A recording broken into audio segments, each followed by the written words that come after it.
검찰의 소환 통보를 받은 유병헌 전 세무그룹 회장의 차남 혁기 씨가 오늘로 예정됐던 2차 소환에도 응하지 않기로 했습니다. 검찰은 미국에 있는 혁기 씨의 귀국을 앞당기기 위해서 유 전 회장 일가와 측근들에 대한 전방위 압박에 나섰습니다. 인천지방검찰청으로 가보겠습니다. 이종원 기자. 네, 인천지방검찰청입니다. 네, 이번이 두 번째 출석 요구인데 거부한 거군요? 네, 그렇습니다. 지난달 29일에 이어 오늘도 출석에 응하지 않기로 했습니다. 유병헌 씨 차남 혁기 씨는 현재 미국 뉴욕에 거주하고 있는데요. 미국 영주권자입니다. 이 때문에 검찰이 여권 무효화 조치를 검토했지만 강제 송환을 위해선 실효성이 없다는 지적입니다. 현실적으로 공식적인 범죄인 인도 절차를 밟는 방법이 유일한데요. 검찰이 체포영장을 발부받아 법무부와 외교라인을 통해 미국의 범죄인 인도가 청구되면 혁기 씨는 현지에서 재판을 받아 강제 송환 여부가 결정됩니다. 인도 결정이 나더라도 한 차례 더 재판을 받을 수 있어 최종 결정까지는 빨라야 수개월이 걸릴 전망입니다. 결국 검찰이 이번 사건 수사를 위해 혁기 씨를 소환하기 위한 방법은 자진 입국을 유도하는 방법뿐인데요.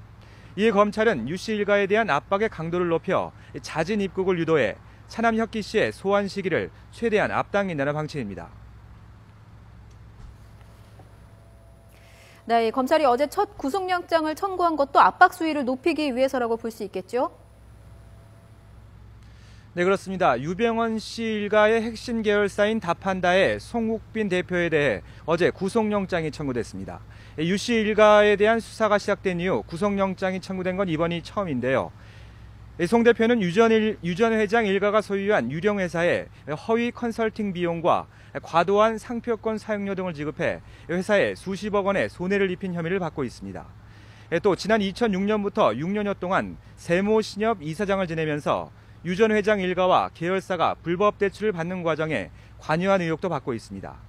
또 검찰은 어제 온나라와 새누리 등 계열사 사무실과 대표 자택 등 10여 곳을 추가로 압수수색했습니다. 검찰은 조만간 이미 소환 조사를 받은 청해진 해운과 아해 등 계열사 경영진들은 물론 아직 소환에 응하지 않고 있는 유 씨 측근들에 대해서도 신병 처리 방향을 결정할 방침입니다. 네, 이 탤런트 전향자 씨에 대한 검찰의 수사도 시작이 됐다고요? 네, 검찰의 압박 수위가 거세지면서 이번 수사가 연예계로도 확대될 조짐을 보이고 있습니다. 구원파 신도로 알려진 연예인들의 이름은 과거에도 여러 차례 이름이 거론되어 왔는데요. 전향자 씨도 마찬가지입니다. 검찰은 최근 유 씨 일가 계열사인 국제영상과 노른자 쇼핑의 대표를 맡고 있는 탤런트 전향자 씨에 대해 출국을 금지했습니다. 전 씨의 본명은 김경숙 씨로 이른바 구원파의 본산으로 일컬어지는 경기도 안성의 금수원 대표도 맡고 있는 것으로 알려졌습니다. 검찰은 전 씨가 유 전 회장 일가의 그룹 경영에서 핵심 역할을 한 것으로 보고 조만간 소환 조사할 방침입니다. 전 씨는 지난 1991년 유 전 회장이 오대양 사건의 배우란 의혹을 받아 수사를 받을 당시 구원파의 핵심 연예인 신도로 지목되기도 했습니다. 지금까지 인천지검에서 YTN 이종원입니다.